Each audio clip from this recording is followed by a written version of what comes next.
In this video we're going to look at talking about natural things spiritually and spiritual things naturally.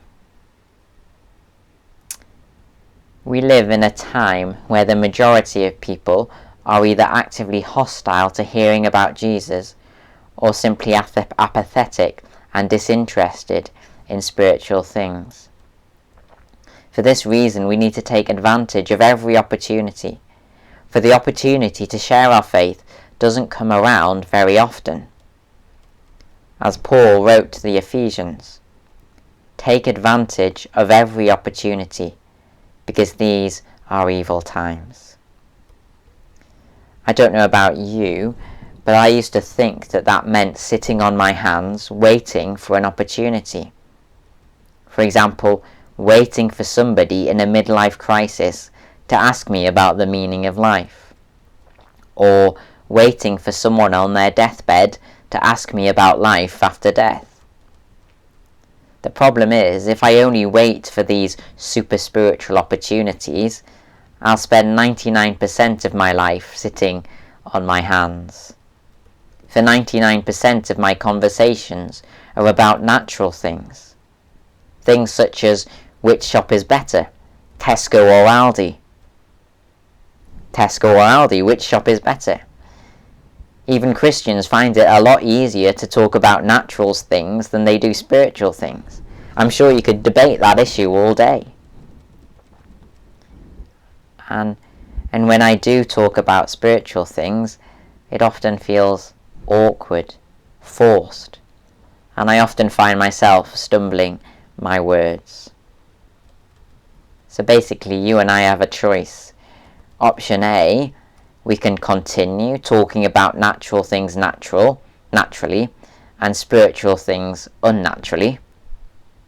When we talk about natural things, films, politics, how we're feeling, we can continue sounding like everybody else around us, looking at the world the same way as every other person, making out that the truths of the Bible are irrelevant to daily life.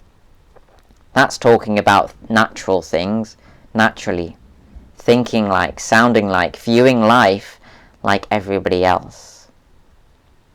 If we do this, we'll also find ourselves also talking about spiritual things unnaturally, talking about our faith awkwardly and in ways unnatural to us, forcing Jesus into conversation in ways that people find strange.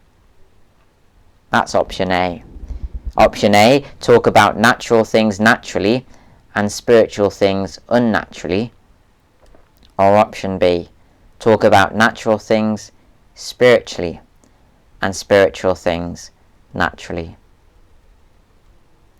Surely, if we're to take advantage of every opportunity, we shouldn't just sit around waiting for people to have a midlife crisis or phone us up on their deathbed.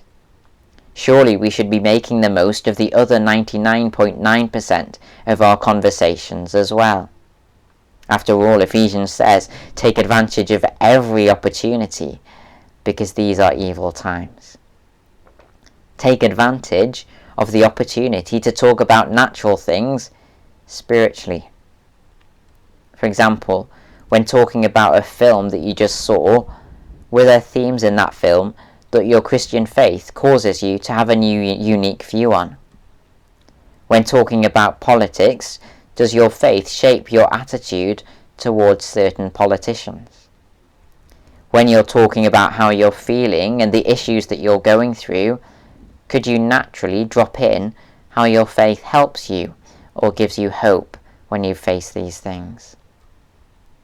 People aren't generally interested in having the gospel shoved down their throat, but you and a friend might already be chewing these other issues over, talking about films, engaging with big issues, and talking about everyday issues of real life. And since you and they are already chewing over these things, might your friend be interested to know how you, because of your faith, approach these things differently? Option A, talk about natural things naturally. Talking about natural things naturally looks like this. Boris Johnson is an idiot. I agree. That film was great. I liked it too. How's work? Depends who I'm working with. Talking about natural things naturally involves sounding like everyone else, making out that our faith and real life are two completely different issues. Whereas talking about natural things spiritually looks like this. Boris Johnson is an idiot. I agree or disagree, and I pray for him. Liam Neeson's 10th revenge film was great. Why do you think revenge films are so popular? How's work? Well, it's certainly a test of Jesus' command to love my enemies. Now, I doubt every conversation you have will go like this, nor am I trying to say that it should. But one thing I do know, I could talk about films all day. Boris Johnson, he's always a conversation starter. And people want to know part 2 of the story where you nearly punched your work colleague in the nose. I find talking about natural things easy. People are already listening to you talking about them. So why not begin talking about natural things spiritually and spiritual things naturally? What subjects are you already talking about or passionate about? Are you passionate about films, nature, music, moral issues, sport? Talk about these with your faith in mind. Are you the type of person who always talks about your work or your inner feelings or politics? Talk about these with your faith in mind. Are people you know anti having the gospel shoved down their throat? We'll talk about the things that they're already chewing over with your faith in mind. Take advantage of every opportunity because these are evil times. Now, I'm not saying that we should be shy or subtle about sharing our faith. The aim is not to be as silent about Jesus as we can. People need to hear about Jesus urgently and desperately, as soon as they can.